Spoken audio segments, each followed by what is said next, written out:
Começando mais uma arena de ideias. E hoje vamos iniciar este bate-papo com a temática: a moralidade é o instinto de rebanho no indivíduo.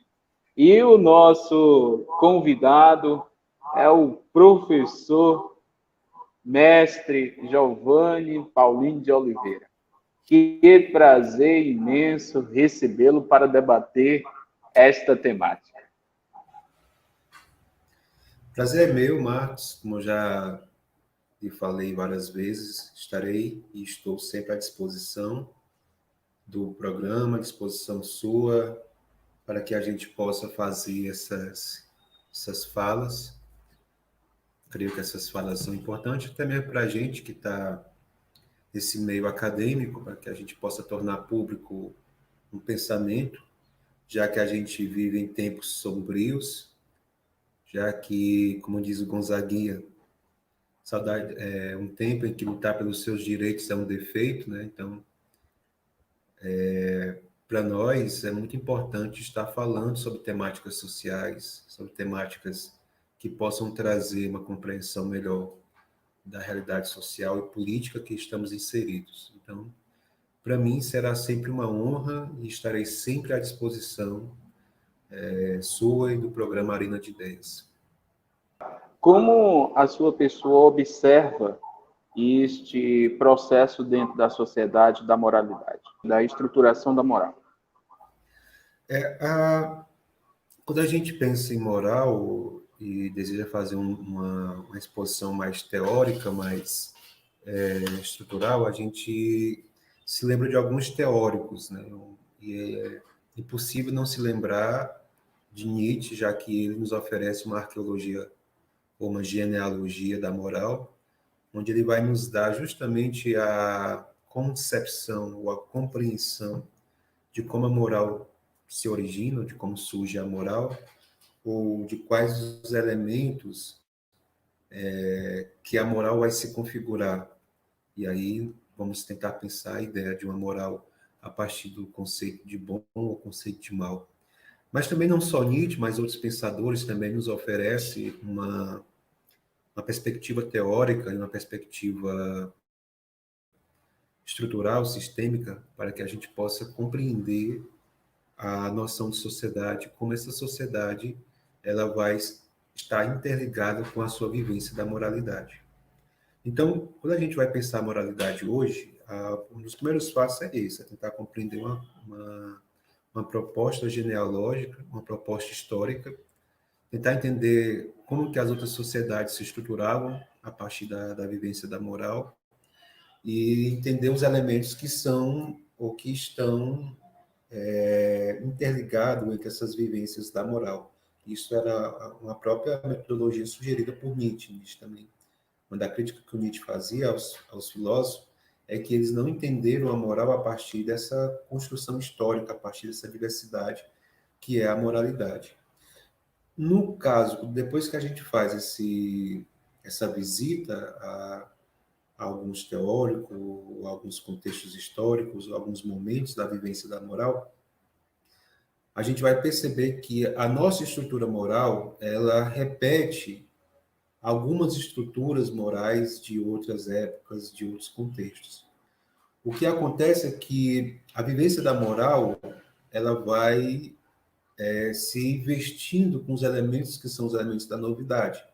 Então, nós vivemos uma sociedade tecnológica, uma sociedade que vivencia a Revolução 4.0 na tecnologia, na educação, e uma sociedade muito marcada pelo capital e pelas consequências da sua crise. Então, nós temos o elemento básico, que é aquele elemento que configura as vivências de outros contextos da moralidade ou de outras instâncias em que a moralidade historicamente já vem se formulada, e nós temos agora alguns elementos novos. Então, como que eu vejo a questão da moralidade hoje? Vejo ela como uma reprodução daquilo que sempre foi a vivência da moralidade, ou seja, uma reprodução de uma natureza do medo, uma reprodução de uma natureza que ocasiona uma certa barbárie, uma vivência, na verdade, como diria Nietzsche, de pessoas ressentidas. A moral tem muito do elemento do ressentimento, né? E também, eu creio que o grande destaque que a gente deve fazer da questão da moral é o medo, né? A moralidade como esse elemento da não liberdade, por isso que a distinção entre moral e ética, né? A moral está ligada muito mais a essa questão da norma, essa questão do dever, né? E quando nós entramos nessa questão da definição do mores, né, que é a expressão latina para traduzir costumes, para traduzir hábitos, para traduzir reflexão, diferentemente da ética, então nós percebemos já que tem um elemento da lei, do elemento do lex. E dentro desse elemento, a condição de autonomia ela começa a ser perdida, porque o indivíduo vai se colocando a cada vez mais na submissão da lei, ou ele vai se colocando a cada vez mais dependente da lei, a ponto de que ele vai precisar da lei para poder se organizar, já que ele não consegue se organizar de forma autônoma, de forma subjetiva, na sua singularidade. Então, a lei vai sempre determinando o que esse indivíduo deve fazer, e nessa consequência, ou com esta consequência, ele vai adentrando dentro dessa concepção de rebanho, porque ele vai começando a ser arrebanhado, a ser um indivíduo controlado, a ser um indivíduo que não consegue realizar por si mesmo alguma tarefa de vivência social sem antes ter a primazia da lei. Essas leis são perigosas quando essas leis instituem ideologias ou instituem práticas ou vivências que vão trazer à sociedade alguns elementos conflitivos. E aí nós temos essa vivência das várias concepções de verdade que vão dar sentido à moralidade. Nós podemos falar da moralidade cristã, de uma outra moralidade, né? E aí nós temos um choque cultural entre duas pessoas definindo o que seria bom, qual o conceito de bom deve ser afirmado, se é o conceito de bom a partir de uma moral cristã, se é o conceito de bom a partir de uma moral que não tem essa estrutura cristã. Então nós vemos na sociedade a dimensão de conflito, né? Então a nossa sociedade hoje ela está estruturada a partir de uma moralidade que ainda traz os traços de ressentimento muito forte, ainda repete aquelas mesmas conotações de outras épocas, de outras eras da moralidade, que é a incapacidade desse indivíduo de estar se organizando por si mesmo. Por isso que essa vivência, ou essa natureza desse indivíduo é uma natureza de rebanho, porque ele é esse indivíduo incapaz. A educação contribui para isso, o sistema político quer isso, né, porque é uma forma de dominar. O sistema religioso, como está estruturado a partir dos neopentecostais, também adora esse cenário, porque é um cenário de arrebanhamento, é um cenário que precisa de pastor. Lembra? Quando a gente fala de moral de rebanho, a gente fala da moral também do pastor, que é aquele que orienta, ou da moral daquele que tem o poder, que é aquele que vai expor a lei a partir do conceito de verdade, que vai determinar a moralidade. Então, para tentar dar uma consistência a essa fala, essa tentativa de responder a sua pergunta, eu vejo que a nossa moral ainda é uma moral de ressentimento, é uma moral ainda que denuncia o indivíduo fadado a uma condição de não humano, e aí até a gente pode usar um texto bem significativo, que é a gente entender ainda que é uma moral de decadência, uma moral de sujeitos decadentes, porque é uma moral que apregoa não o objeto em si, mas a fantasia do objeto.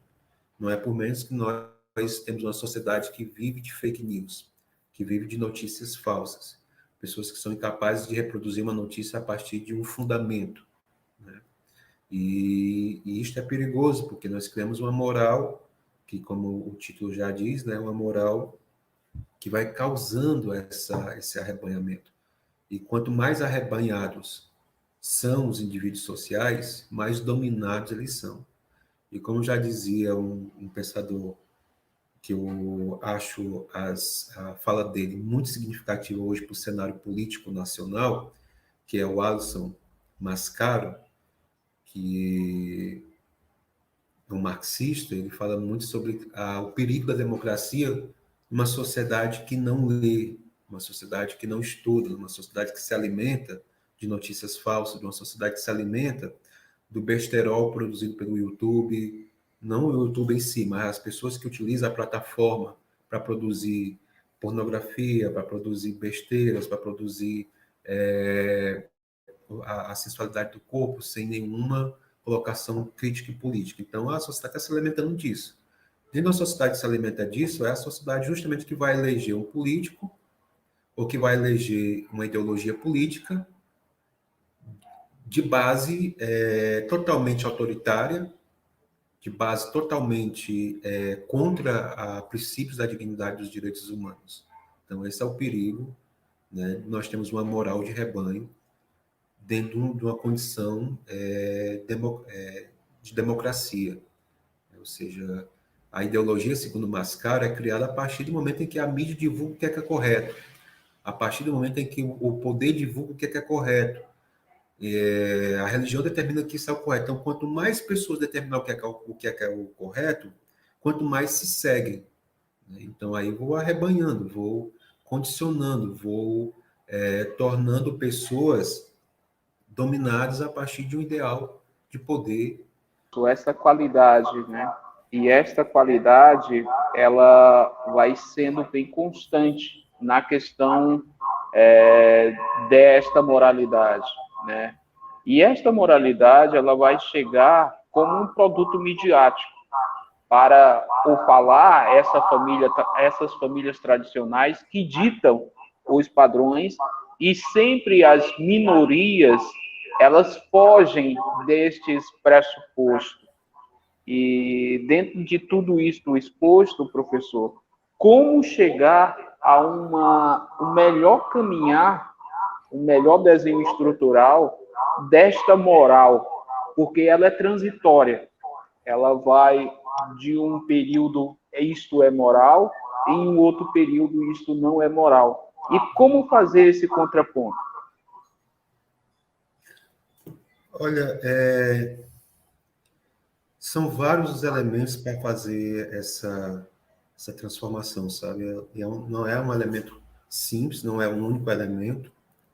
A nossa sociedade ela é muito complexa.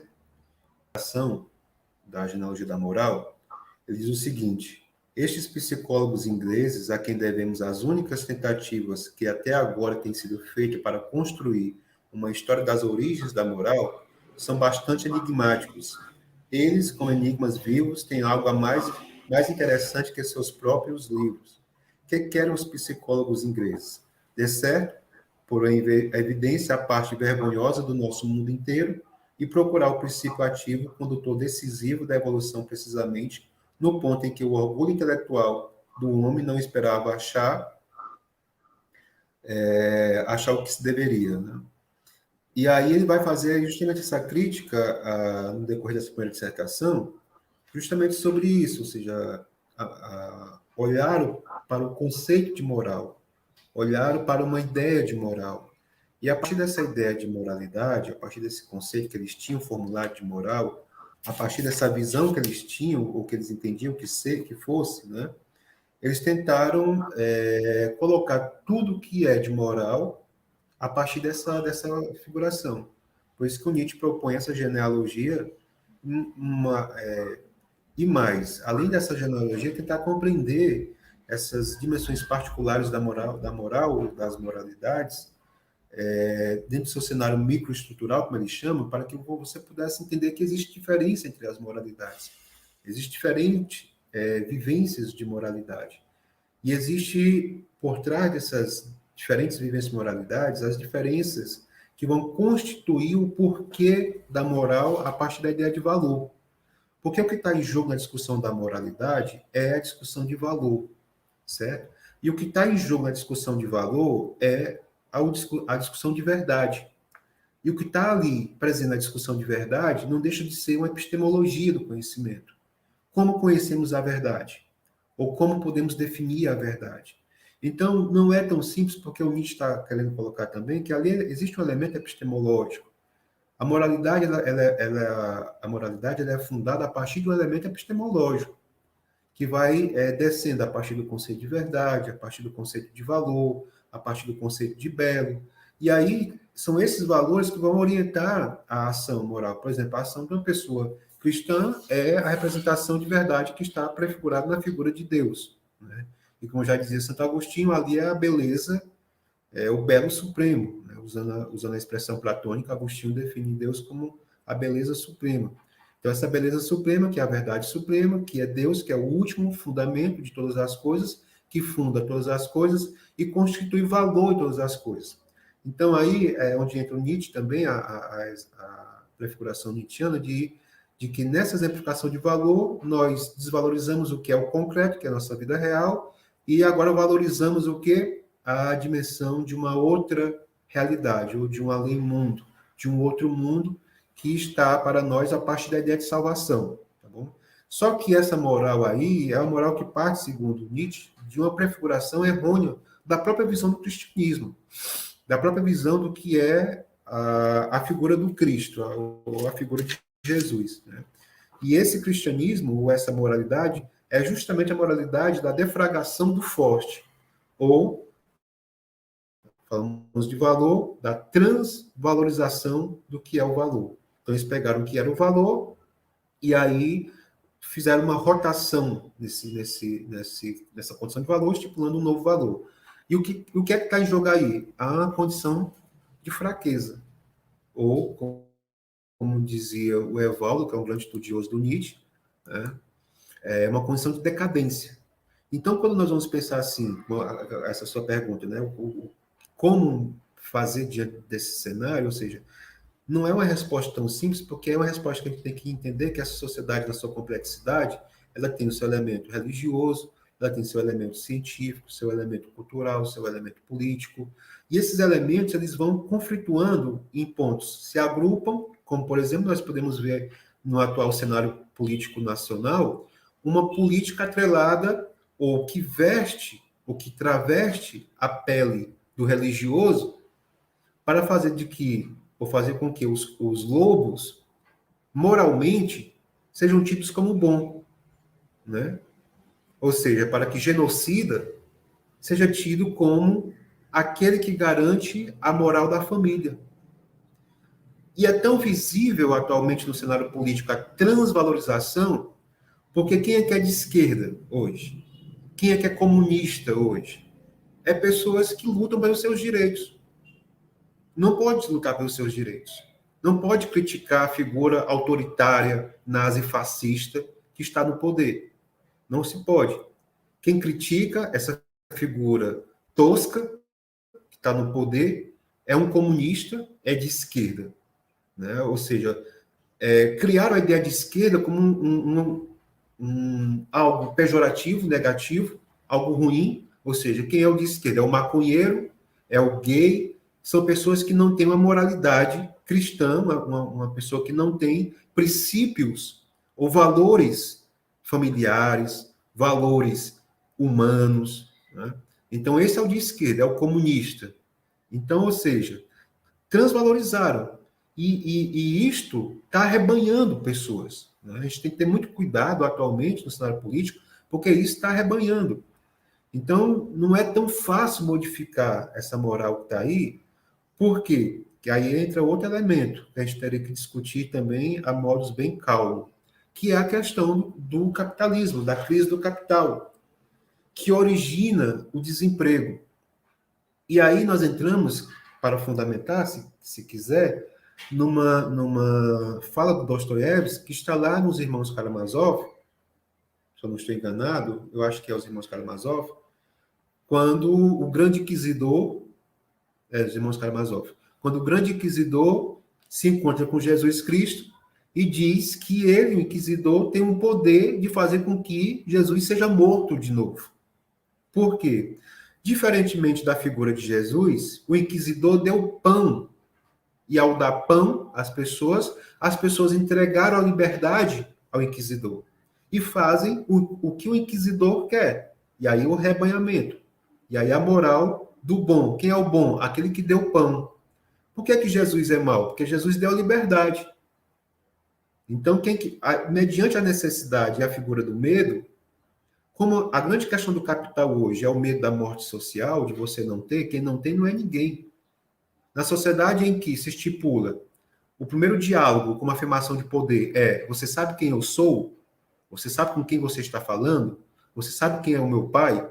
Então, nessa sociedade que se impõe como princípio de diálogo com esta fala, então é uma sociedade que você só é se você for. Só que esse for não é o sendo ontológico, é o sendo material mesmo. Aquele que acumulou para si, que fez mais-valia, que acumulou capital, que acumulou dinheiro. Então, esse é. E esse que é, detém um monopólio, por exemplo, da política, que detém um monopólio das leis a partir da relação da configuração parlamentar, da configuração do poder judiciário, né? Porque não tenhamos a ingenuidade de achar que um partido político irá mudar o brasileiro. Ele pode dar o primeiro pontapé, ele pode dar o primeiro passo, ele pode dar a primeira configuração. Só que quem manda é o capital. Quem manda é o capital. Então, mediante essa estrutura já prefigurada do capital, de dominação do capital, pensarmos uma moral que não seja essa moral do rebanho. Por quê? Porque todos querem se dar bem, todos querem acumular, todos querem garantir sucesso, e é essa a tônica, a lógica da vida. Sucesso, está lá tá no YouTube, lá muitos gurus do sucesso, nos mostrando como fazer isso em 5 passos, como ter sucesso, como enriquecer, como aumentar seu poder financeiro. Então, fomos criando uma moral a partir do medo. O Nietzsche vai centralizar que o medo é o elemento central da construção da moral de rebanho. Então, como eu tenho medo do desemprego, eu vou obedecer ao meu chefe, eu vou apoiar a ideologia dele, então eu me arrebanho nesse exato momento. Né? E aí é o instinto de sobrevivência, como você falou aí. Né? A moral é o instinto de rebanho.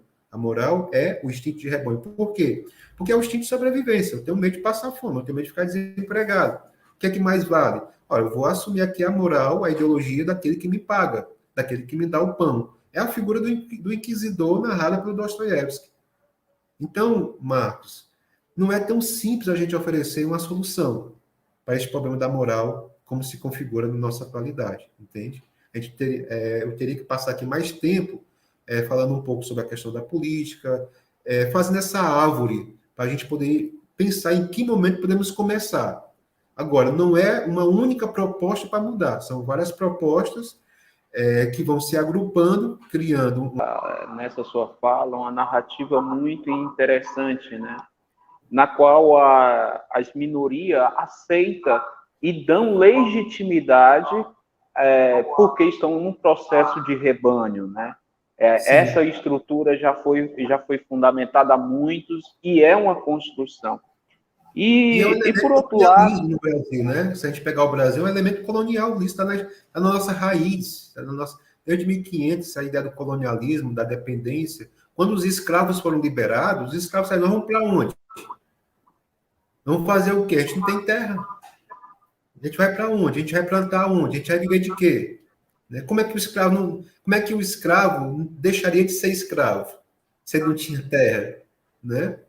A lei, ela apenas ali, claro que melhorou, sim, mas a princesa Isabel não assinou essa lei por bondade, não assinou essa lei porque ela é uma Madre Teresa de Calcutá, né? Não, ela assinou isso porque era uma conjuntura que não ia trazer nenhuma mudança mesmo, ou seja, continuariam escravos, não tinham terra. E outra, o mundo inteiro já tinha feito a questão do abolicionismo já estava muito em voga. Sobre a questão do negro, mas os povos nativos, que eram os brasileiros, que eram os índios, eles foram mal tratados em sua estruturação territorial, e até pegando no Dostoiévski, né? Se você quer uma fundamentação, fale da sua aldeia. Mas só que falar da aldeia, porque falta o pertencimento e a identidade. E como falar de moral, como falar de ética, se está faltando as bases estruturais para que esse sujeito social tenha essas funcionalidades dentro de todo o pensar deste indivíduo, né? Porque ele sai de uma escala, mas ele chega na outra escala que diz que isso é a verdade. Então, qual a verdade a ser trabalhada para que tenhamos justamente este conceito ético, moral, dentro da nossa sociedade? Não há uma, sabe? Não há uma. E aí você me pega, você me deixa quase sem resposta, porque assim, é como Nietzsche diz, a existência ela não tem, Nietzsche, Sartre, Kierkegaard, a existência ela não tem um elemento acabado. É como aquilo que o Descartes já provém da ideia de que a moral é provisória.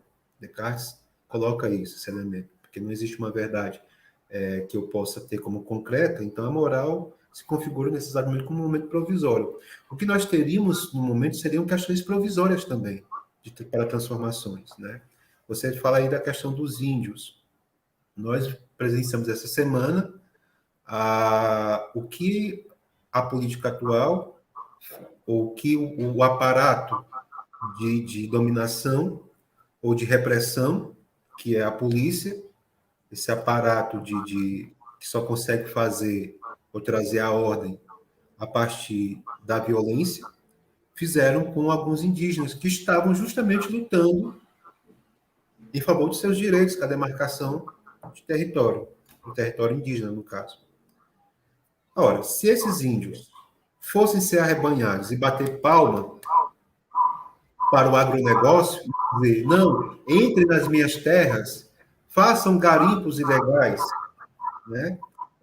Destruam a nossa mata e a gente vai morrer de fome, porque a gente não vai ter mais o elemento para a gente fazer a caça, não vai ter mais a natureza para a gente viver. Então, vamos bater palma e deixar para o agronegócio, para o grande capital, para os bilionários, entrar no nosso território, que já é pouco para nós, porque nós vivemos disso. O índio não faz mais valia com a natureza, né? O índio ele vive em harmonia com a natureza, ele não tem 10 casas, ele não tem essa ideia do capital. Agora, alguns que estão ali aderiram a essa moral. Em função do quê? Justamente essa acumulação de posse.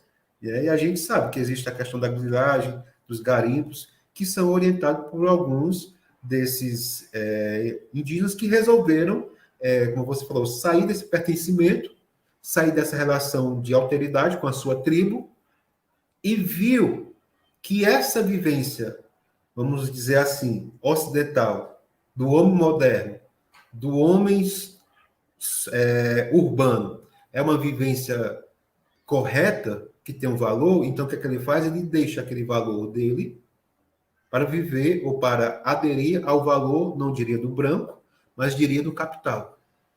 Por quê? Porque esse que apoiou a grilagem, esse que apoiou o garimpo, esse que deu abertura às grandes madeireiras para extorquir e para devastar, esse está em função do dinheiro que vai ganhar. Né? Então, ali ele estabeleceu para ele o que era valor. Né? Para mim, valor é isso. Então, ele se desgarra agora da verdade que ele vivencia ali. Né? Então, assim, como fazer para que a gente possa modificar esse cenário? Ora, a primeira coisa vou repetir o mais caro, é o enfrentamento da crítica perante a condição de poder do capital, é entendermos o que é o capital, é entendermos a lógica da exploração.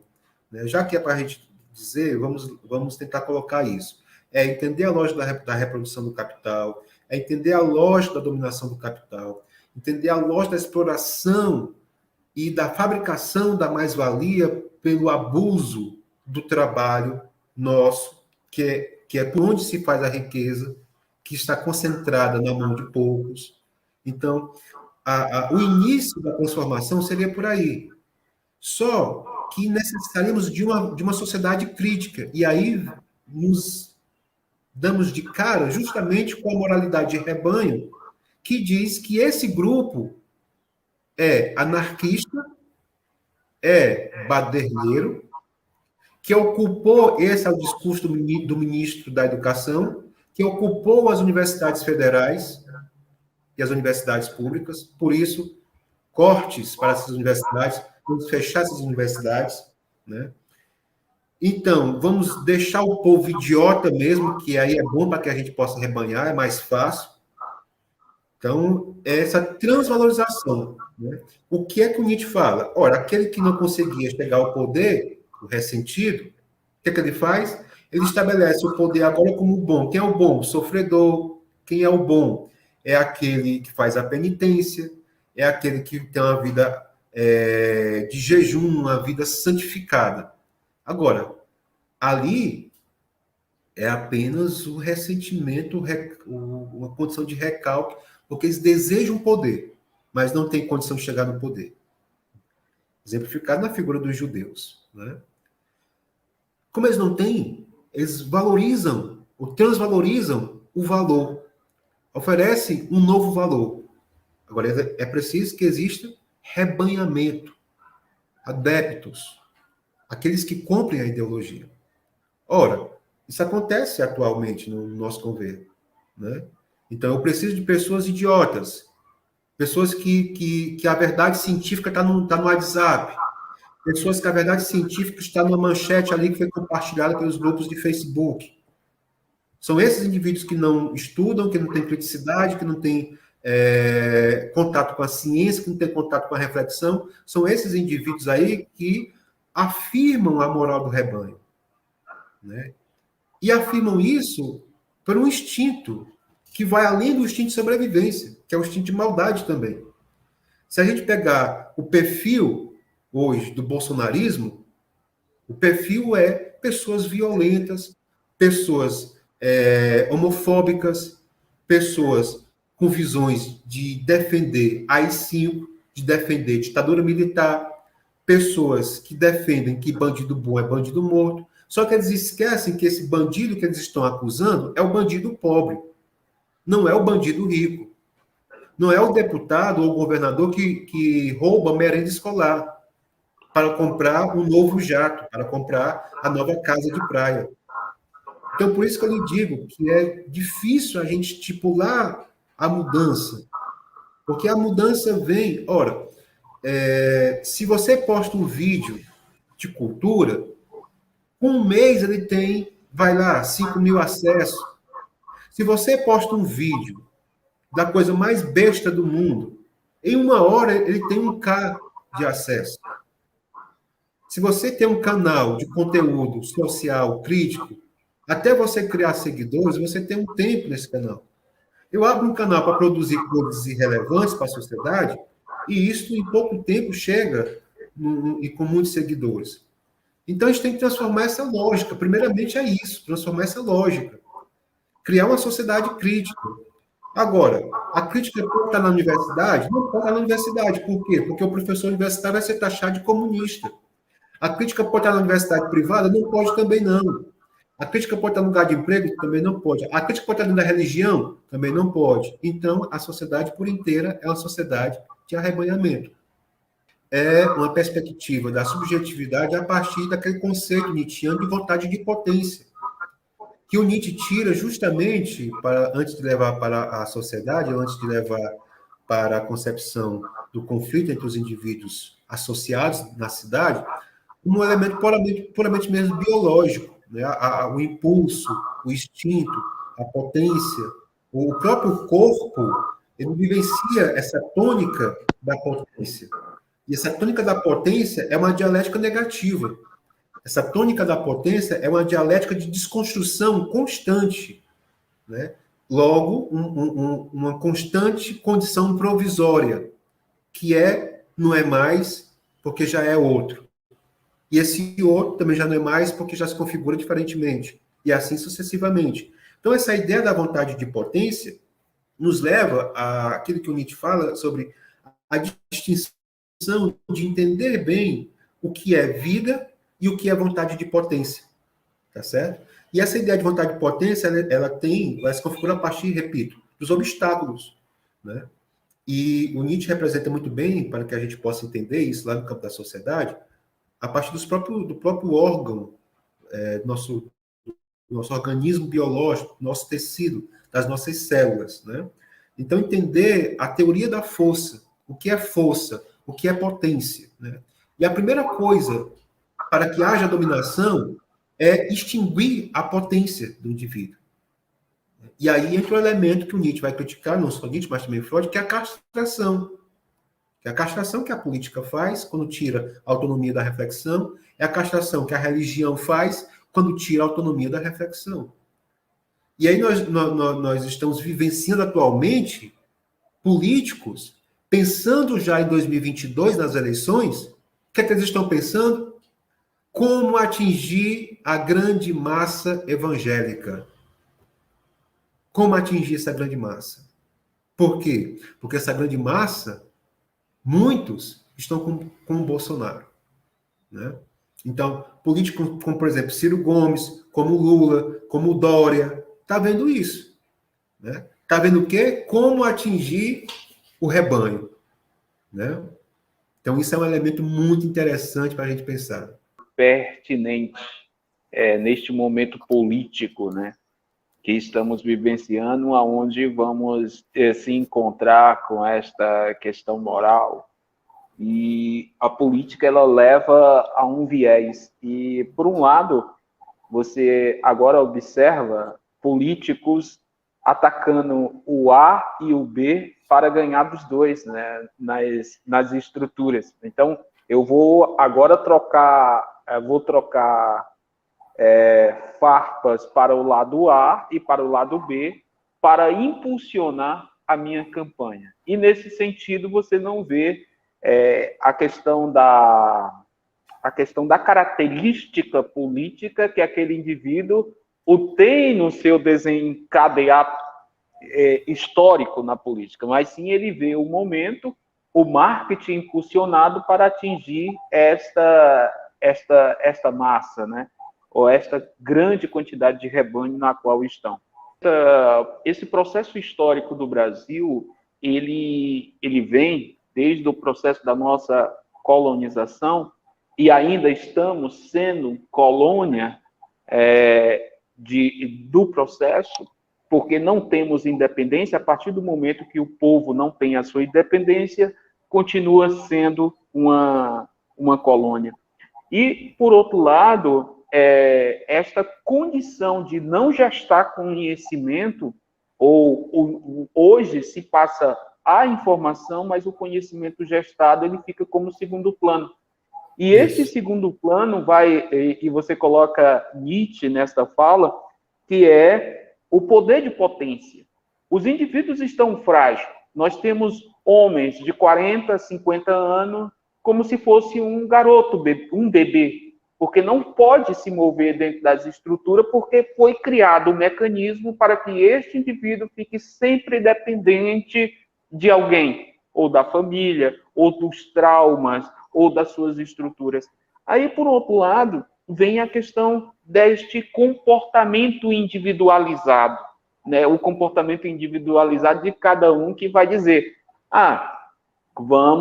vamos para este caminho, e o outro diz, eu vou para este caminho. Aí há um choque, novamente, de ideias, porque não adianta nada você ter um discurso, mas sempre o Brasil ele é tratado com uma dualidade, ou é quente ou é frio, ou tu é o demônio e eu sou o santo.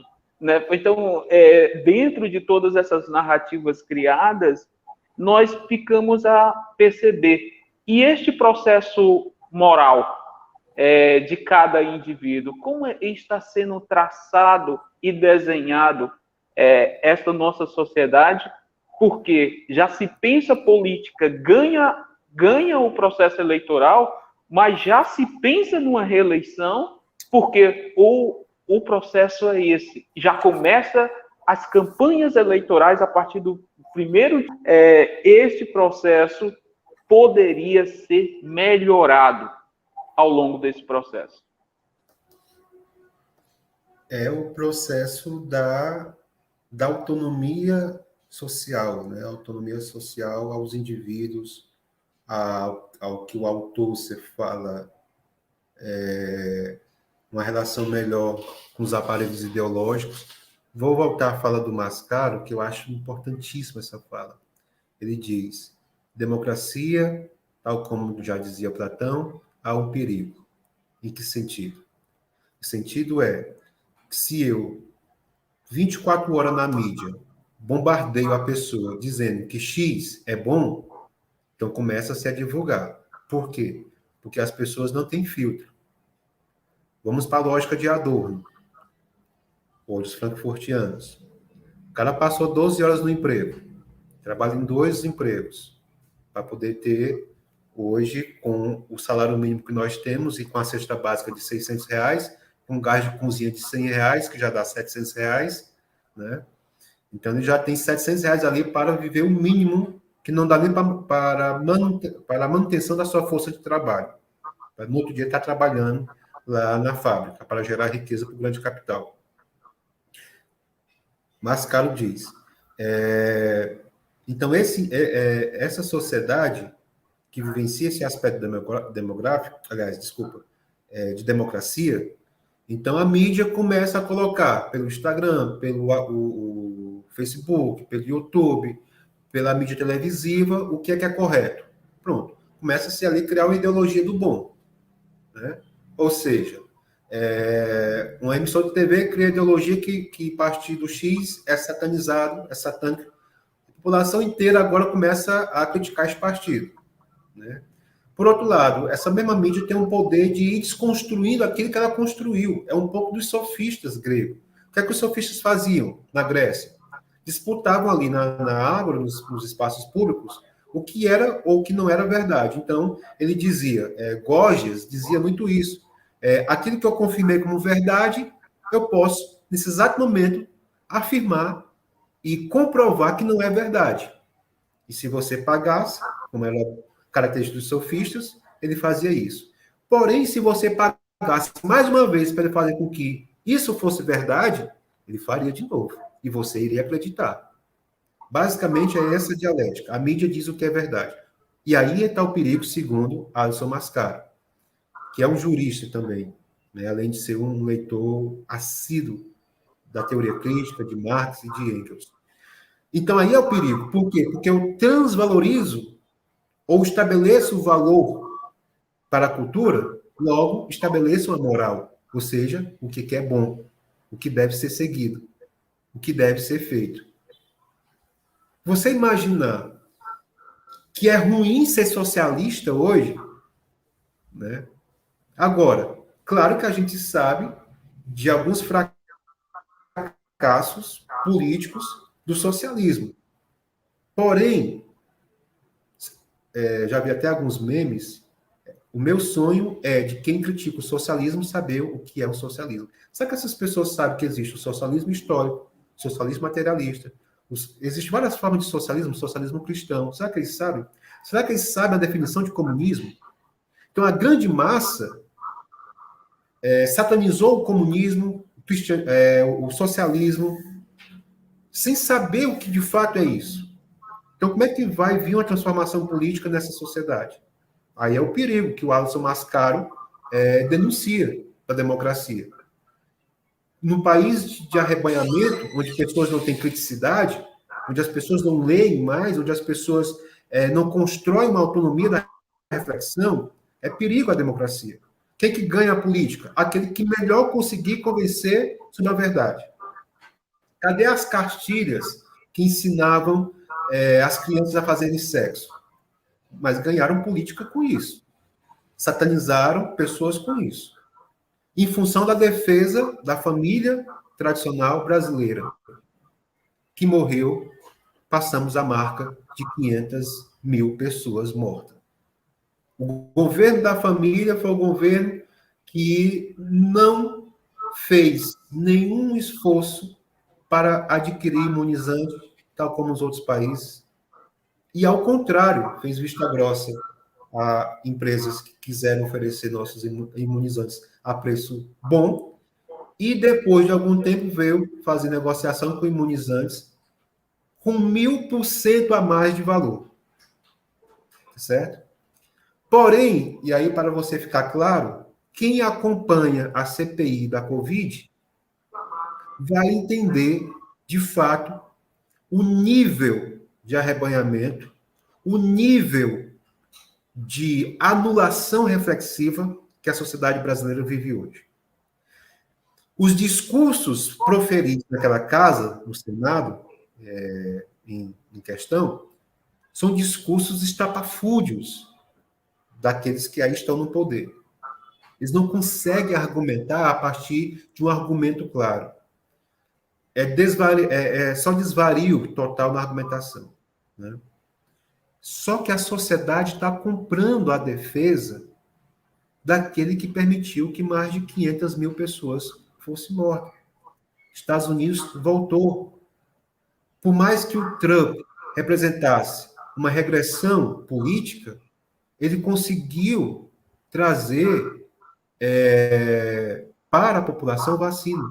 Por mais que o Boris Johnson também represente essa política de direita ou de extrema-direita, conservadora, que se prima em valores morais da família, do bem-estar, dos direitos, da dignidade, até ele conseguiu, no Reino Unido, fazer com que houvesse um nível de população vacinada e estão prestes a abrir também, como os Estados Unidos já abriu. Porém, nós não estamos nem tão perto de abrir e estamos com a marca vergonhosa de mais de 500 mil pessoas mortas. Mas esse discurso, segundo os políticos temerosos, é um discurso que pode ser reafirmado nas eleições de 2022, mesmo com a fatalidade, a tragicidade sanitária na área da saúde, que nos revelou uma barbárie que foi mais de 500 mil pessoas mortas. Ou seja, essa política ainda pode se reafirmar no poder. E vai se reafirmar no poder por quê? Porque o instinto de rebanhamento é mais forte. O que está vigorando atualmente é mais forte.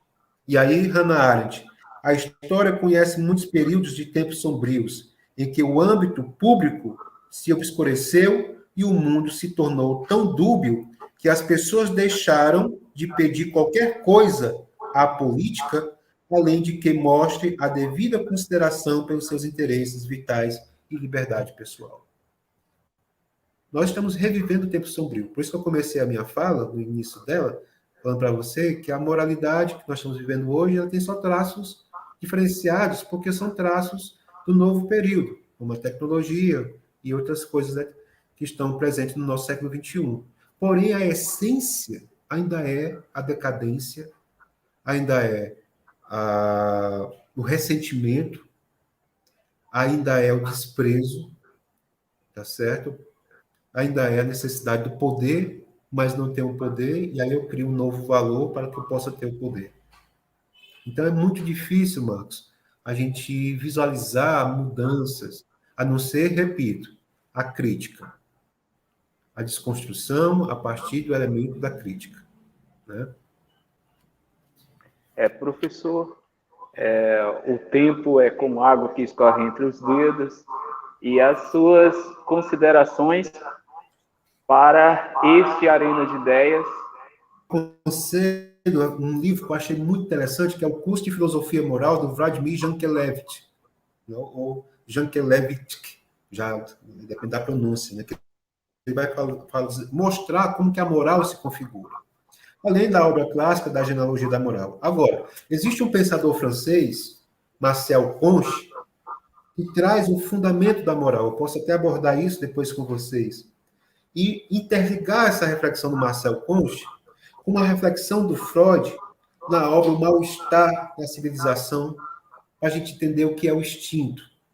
E aí entender o elemento fundamental, segundo Nietzsche, que é o problema humano, que é o problema da condição humana. E é esse problema da condição humana que revitalizou ideologias religiosas que, na verdade, são muito perigosas, e que o Nietzsche já anunciava. Na verdade, o Nietzsche salvaguardou a essência do cristianismo. O próprio Nietzsche disse que o último cristão morreu na cruz. O último cristão morreu na cruz. O Nietzsche ele resguarda ou ele tenta resguardar o que seria a natureza de fato do cristianismo. Apesar também de fazer uma crítica à moral do além-mundo, né? Essa moral que nega a realidade aqui, ou o corpo, a partir de uma outra realidade. Mas se a gente pega um lado bom dessa reflexão, né, a gente pode entender justamente isso, que é anular-se em função de uma moralidade do poder que me arrebanha, em função de um princípio de uma vida eterna, quando, na verdade,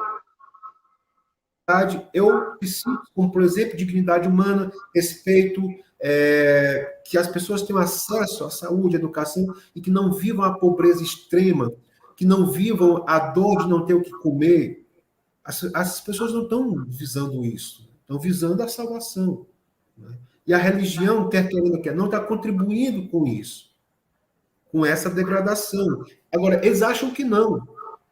Eles acham que não. Não adianta nada o povo de Manaus ter ido rezar diante do hospital, que não ia mudar nada. Onde, na verdade, o que mudaria também é se ele juntasse essas orações a críticas. Aí sim, como dizia Dom Helder. Dom Helder, fantástico, fabulosamente, Dom Helder diz: quando eu ajudo os pobres, dizem que eu sou santo. Quando eu dou comida aos pobres, dizem que eu sou santo. Porém, quando eu pergunto de onde vem a pobreza, eu sou comunista. Dom Helder é fabuloso, Dom Helder é fantástico. Quando eu pergunto de onde vem a desigualdade social, eu sou o rebelde.